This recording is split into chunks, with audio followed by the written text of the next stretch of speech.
Happy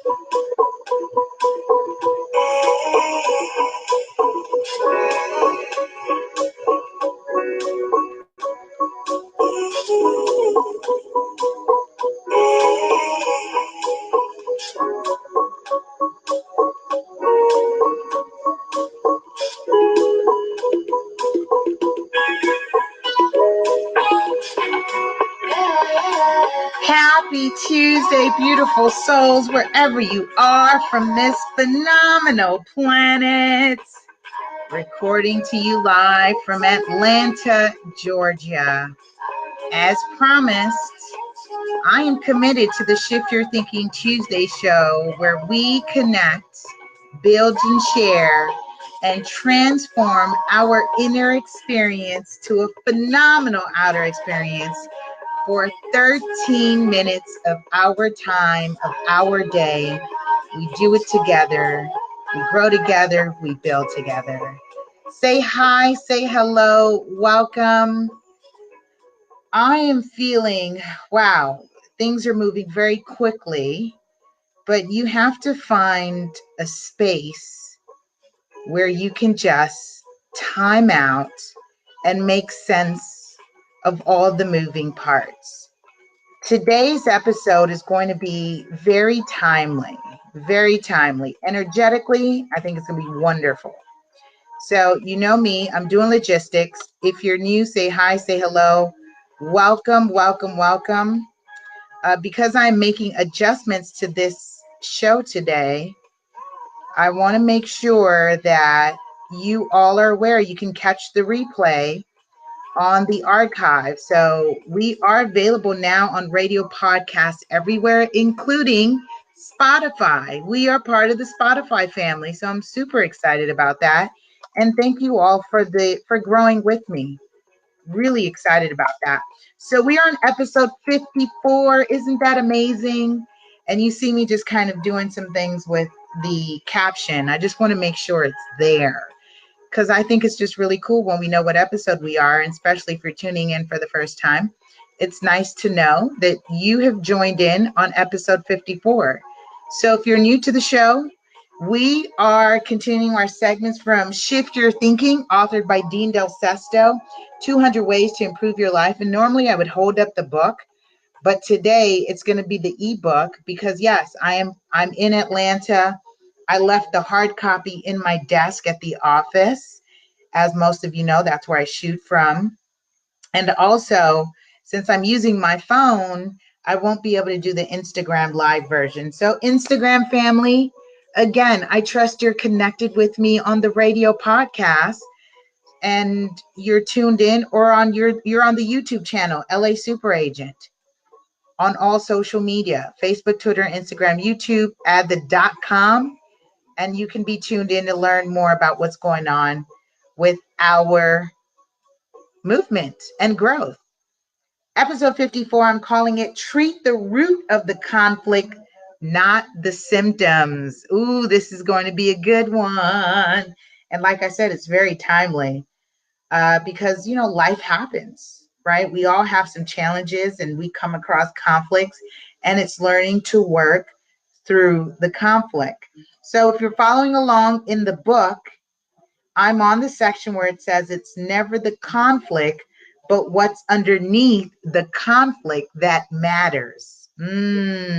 It's never the conflict, but what's underneath the conflict that matters. See, so you get my spin, treat the root, not the symptoms, because we tend to be emotional. We get high energy and we become emotional, highly emotionally charged, and we're not addressing the root of the problem or the root of the conflict. And I'm glad we're talking about conflict because, words have power and we speak things into existence. We use our abracadabra all the time. So when we say conflict, we then are programming our mind to get into a solution-oriented position to then create a solution. We like resolutions. That's what the brain wants to do. It wants to fix it. So I'll begin. The author says we could all use a little less conflict in our lives, but one could argue that. And that depends. Are you someone who's seeking, are you the one kind of causing some conflict because you just need to feed off of that. And that's scientific that, your brain then creates, releases a hormone in your body, which deals with stress. And when you no longer have stress, that hormone in your body then kind of sends out signals to the brain and says, hey, I'm hungry. We don't have any stress going on. And then that's when you see people start to create conflict for themselves. So be careful about what you are getting acclimated to, what you're adjusted to, because your body physiology will change to give you more of that. I'm telling you, this is shift your thinking on a whole nother level. I feel like today we're now an advanced level, and that's okay because we're now in episode 54. I think we should say we've officially have learned some stuff, and I trust that you are applying it, which is what's much more important than any of this is the application. I love to say knowledge is power, application is wisdom. So he says conflicts are often a mystery, facts. They're a puzzle, and the solution isn't always so obvious. Neither is figuring out what caused them so they don't happen again. The endless number of circumstances and modes we experience make it difficult to tell when something will set us off.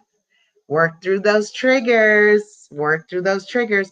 He says, unfortunately, we are driven by our feelings so much of the time that understanding, and I'm going to replace the word understanding with understanding of conflict, is not based on root causes, but on our mood. How we feel at a given moment in time, making it difficult to get past the feelings into revelation and healing. So that was loaded. That's a great place to build right now, especially when we're talking about feelings. Feeling emotionally charged to the extent that we are not being able to recognize the solution that is embedded in the aha, the epiphany, he says, the revelation, and then the healing. Treat the root of the conflict, not the symptoms. See, he says often we miss the real cause and end up putting a band-aid on the emotion for the moment, hoping the pain will go away, but it doesn't.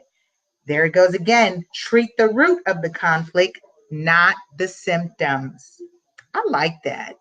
That's a good one. I like that. He says those same emotions will resurface in short order only to cause stronger resentment and frustration each time the conflict occurs. And that's so important. Again, using our throat chakra, the power of our voice, speak our truth. Very, very important to speak our truth. And every time I may feel a little bit, if I get into emotionally charged or frustrated, I got to go back to that space of saying, I'm feeling this way because, and this almost is one of the initial segments that we were doing where we were talking about saving, it would save you money, like loads of money on therapy. If you could say, I'm angry because, right? Treat the root of the conflict, not the symptoms. And it becomes the high IQ, using your EQ, the emotional quotient, the emotional intelligence, to then ask yourself, why am I feeling this way? And it's not an easy space to get into. It's definitely easier said than done. That works with coaching, accountability, having people that you can bounce some ideas off of to get to the space to ask the right questions so you can treat the root of the conflict and not the symptoms. He says, for example, when one of my employees isn't performing up to my expectations and it becomes a conflict, is the conflict about my own disappointment that I didn't get what I wanted? Or is it because I've trained that employee, inspired them with vision, and supported them with the tools they need to succeed? Or did the employee just lose a relative, or are they having problems at home? If we ever want to reduce conflicts, we should learn to embrace them, improve our skills in dealing with them, and learn to get to the bottom of them no matter who's at fault. I really appreciate that because, yes, is it the expectation or the expectancy? Expectation is when we are hoping that results pan out and then we find pain in the disappointment that we didn't get the outcome that we desired. Expectancy is letting it be. Expectancy is letting go of what you perceive to be the outcome and not knowing what the results are. That's how we can reduce conflict. He says, embracing them, we can reduce them by learning how to embrace them, improve our skills in dealing with them, and learn to get the bottom of them no matter whose fault. So you've got to really be in a great, mature emotional state and mind to take yourself out of the first person, be in a third party position and say, what's going on here? Don't play the blame game. Don't play the shame game. Treat the root, not the symptom. So I leave you with this as we continue to explore the root of the conflict. What will you stop and identify this week as the root of a conflict or challenge that you may be dealing with? Do you have an accountability partner that you can bounce that off of, especially if you're not used to doing practices? And those practices may come in just quieting the mind through meditation or writing. Are you in a space to be able to identify non-judgmentally? I think I made that word up. Not judgmental, with no judgment.